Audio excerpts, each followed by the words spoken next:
اور کل جمعیت علماء اسلام کے 4 سینیٹرز کی جانب سے بھی آ گئی ہیں، اور میرے خیال سے ایک آدھ بل اور بھی ہے۔ یہ 3 بلز تو میں دیکھ چکا ہوں، جو سینیٹر مشتاق صاحب کا بل ہے، اور جمعیت علماء اسلام کے 4 سینیٹرز نے جو سبمٹ کیا ہے، عبدالغفور حیدری صاحب، عطاء الرحمان صاحب، فیض محمد صاحب، اور چوتھے کون ہے، بہرحال 4 سینیٹرز یو آئی کے ہیں، ان کی جانب سے کل آیا ہے، اور ایک سینیٹر فوزیہ ارشد کی جانب سے۔ تو ان سب میں کچھ چیزیں تو مشترک ہیں،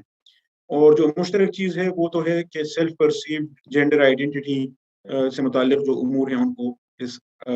قانون سے حذف کیا جائے۔ اس کے علاوہ سینیٹر مشتاق صاحب کی جو امینڈمنٹس تھیں، تو وہ بیسیکلی اس میں کوشش یہ کی گئی تھی کہ اس قانون کا اطلاق وہ محدود کیا جائے خنثی تک، اور ٹرانسجینڈر کی جو ڈیفینیشن ہے، تو ٹرانسجینڈر کا لفظ انہوں نے اس پر اعتراض نہیں کیا تھا، لیکن جو اس میں مزید 2 کیٹیگریز کا اضافہ کیا گیا تھا، تو ان کو انہیں حذف کرنے کے لیے کہا تھا۔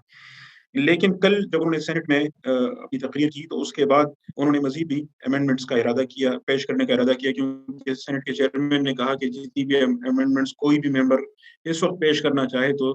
کمیٹی میں پیش کرے، تاکہ جامع طور پر سب کا جائزہ لیا جائے، اور پھر کمیٹی ایک کمپریہنسو رپورٹ سینٹ میں پیش کرے۔ تو میرے علم میں یہ بات آئی ہے کہ انہوں نے اب ٹرانسجینڈر ایکٹ کے نام کو بھی تبدیل کرنے کے لیے کہا ہے، کہ اس کو بھی خنثی کا نام دیا جائے ٹرانسجینڈر کے بجائے، protection of the rights of خنثی یا اس طرح کا۔ یہی تجویز جمعیت علماء اسلام کے 4 سینیٹرز کی جانب سے بھی ہے۔ اس کے علاوہ جو جمعیت علماء اسلام کا بل ہے، اور جو سینیٹر مشتاق صاحب نے پہلے سے پیش کیا تھا، اس میں میڈیکل بورڈ کا بھی ذکر تھا، کہ صنف کی تبدیلی سے پہلے میڈیکل بورڈ کی رائے لینی ضروری ہوگی۔ سینیٹر فوزیہ ارشد کے پروپوزڈ امینڈمنٹس میں میڈیکل کا کوئی ذکر نہیں ہے۔ اچھا، اب آپ کے سوال کی طرف آتے ہیں۔ اس وقت جو گویا ساری بحث چل رہی ہے، وہ اس نہج سے چل رہی ہے کہ اس قانون میں غلط کیا ہے کہ جس کو حذف کیا جائے، اور پھر شاید اگلے مرحلے میں کوئی کمپریہنسو پازیٹیولی پرو ایکٹیولی کوئی بل پیش کیا جائے۔ مولانا فضل الرحمان صاحب نے تو کہا تھا کہ ہم ترامیم کی بجائے یہ کریں گے کہ نیا بل پیش کریں گے، لیکن جو ان کی جانب سے، ان کی پارٹی کی جانب سے جو بل آیا ہے، تو وہ ترامیم ہی کی صورت میں ہے، نئے بل کی صورت میں نہیں ہے۔ پھر بھی میں یہ سمجھتا ہوں کہ اگر یہ ترامیم ہو جائیں، اگر ایکٹ کے نام میں بھی مثال کے طور پر ٹرانسجینڈر کی بجائے خنثی آ جائے، اور ڈیفینیشن بھی ٹھیک ہو جائے، سیلف پرسیوڈ جینڈر آئیڈینٹی کو بھی نکال لیا جائے، تو پھر جو موجودہ قانون ہے اس میں کم از کم یہ تصریح تو کی گئی ہے کہ جتنے فنڈامنٹل رائٹس ہیں جو آئین میں گارنٹیڈ ہیں، تو وہ ان لوگوں کو دستیاب ہوں گے۔ ان لوگوں سے مراد اگر خنثی ہیں تو ان کو دستیاب ہوں گے، تو کم از کم وہ یوں کہیں اصولی طور پر تو وہ بیریئر کراس ہو جائے گا کہ خنثی کو وہ تمام حقوق قانوناً میسر ہوں گے جو آئین پاکستان کے تحت شہریوں کو میسر ہیں۔ لیکن شاید پازیٹیولی اس پہ مزید بھی پھر اگلے مرحلے میں کرنا پڑے گا۔ بہت شکریہ پروفیسر مشتاق صاحب۔ میرے خیال میں آخری سوال میں ڈاکٹر مولانا عمار خان صاحب کے سامنے بھی رکھتا ہوں، اور اس کے بعد پھر ہم اس سیشن کو کنکلوڈ کرتے ہیں۔ وہ یہ سوال ہے کہ ابھی تک جتنی چیزیں ہمارے سامنے آئی ہیں، جیسے کہ ڈاکٹر مشتاق صاحب نے شروع میں کہا کہ ہارڈ کیس کی صورت بھی ہو سکتی ہے، اور آپ نے بھی کہا کہ اجتہادی نوعیت کیس میں کچھ چیزیں ہیں جن پر بہرحال غور و فکر کی ضرورت ہے۔ میں اب یہاں صرف آخری میں یہ جاننا چاہتا ہوں کہ اس وقت ہماری جو مسلم روایت موجود ہے، شریعت کے جو حوالے موجود ہیں، تاریخی حوالے موجود ہیں، اسی طرح فقہ کے اندر جو چیزیں موجود ہیں، کیا خنثی یا خواجہ سرا کے ازدواجی حقوق کا جائزہ لیا جائے، یا اس کے اوپر کہیں روشنی ڈالی گئی ہو؟ آپ سمجھتے ہیں کہ کہیں تاریخی حوالوں میں مسلم شریعت کے اندر کہیں پہ ایسی مثالیں موجود ہیں؟ ایسے ہی ہے، یعنی فقہا جزیات اسی طرح ذکر کر رہے ہیں، اسی طرح ان کے احکام بیان کر رہے ہیں، اور اس سے لگتا ہے کہ ان کے ارد گرد میں ایسے مثالیں، ایسے واقعات ہو رہے ہیں، ایسی مثالیں موجود ہیں، اور ان کے احکام بیان کر رہے ہیں۔ تو تاریخ سے مثالیں تو ظاہر ہے اس کو کچھ کام کرنا پڑے گا، ریسرچ کرنا پڑے گا، لیکن اگر آپ فقہی ذخیرے کو دیکھیں تو اس میں تو کہیں کوئی اس کا شائبہ بھی نہیں ملتا، یا اس کا کوئی ذکر بھی نہیں ملتا کہ یہ ان کا نکاح نہیں ہو سکتا یا نہیں، بلکہ اصل میں ہمارے ماحول میں تو یہ لوگ اصل میں فیملی سسٹم کا حصہ ہی نہیں رہے، ان کو ایک الگ کمیونٹی بن گئی ہے۔ تو فقہی ذخیرے میں آپ دیکھیں تو یہ لوگ فیملی میں ہی رہ رہے ہیں، فیملی کے فرد کے طور پر۔ اسلام کی تعلیم میں یا فقہی ذخیرے میں تو ایسا کوئی اشارہ بھی نہیں ہے کہ یہ فیملی کے اندر نہیں رہ سکتے، یا فیملی میں معمول کی زندگی نہیں گزار سکتے، ان کو ایک الگ کمیونٹی بننا چاہیے۔ تو وہ ایک الگ مسئلہ ہے جس کو ہمیں اپنے سماج میں الگ سے ایڈریس کرنا چاہیے، کہ اس طبقے کی فیملی کے اندر ری انٹیگریشن وہ کیسے ہو، اور یہ فیملی کے اندر کیسے ان کو جگہ دی جائے، حقوق دیے جائیں اور معمول کی فیملی لائف وہ گزار سکیں۔ تو باقی تاریخ کے جو نظائر ہیں وہ ظاہر دیکھنے پڑیں گے۔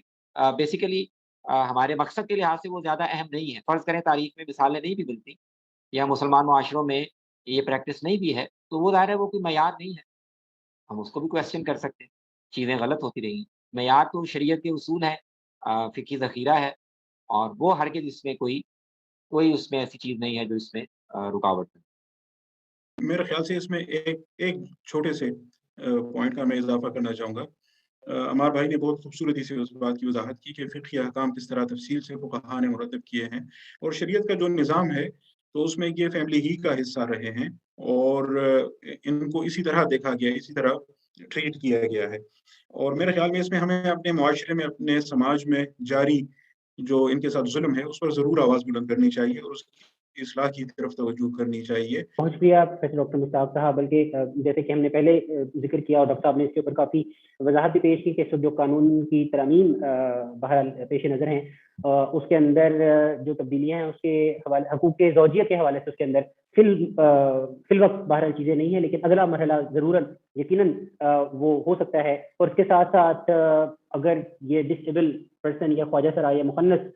جن کو ان کی فیملی کی جانب سے ابنڈن کیا جاتا ہے، اس کے حوالے سے بھی اگر کوئی تعدیبی شقیں اگر قانون کا حصہ بنائی جاتی ہیں تو میرے خیال میں وہ بھی بہت افیکٹو ہوگا تعصب کا خاتمہ کرنے کے لیے ان کے معاشرے میں ان کے خلاف۔ تو اس کے ساتھ ہی میں بہت شکریہ ادا کرتا ہوں اپنے آج کے پینل آف ایکسپرٹس کا، جناب پروفیسر مشتاق صاحب کا اور مولانا ڈاکٹر عمار خان ناصر صاحب کا، کہ انہوں نے ہمارے لیے وقت نکالا اور اس اہم موضوع کے اوپر اپنی آراء ہمارے ساتھ پیش کی۔ تو ایک اور موضوع کے ساتھ آپ لوگوں کی خدمت میں ایک دفعہ پھر پیش ہوں گے۔ آج کے لیے بس اتنا ہی۔ اللہ نگہبان۔ Thank you very much.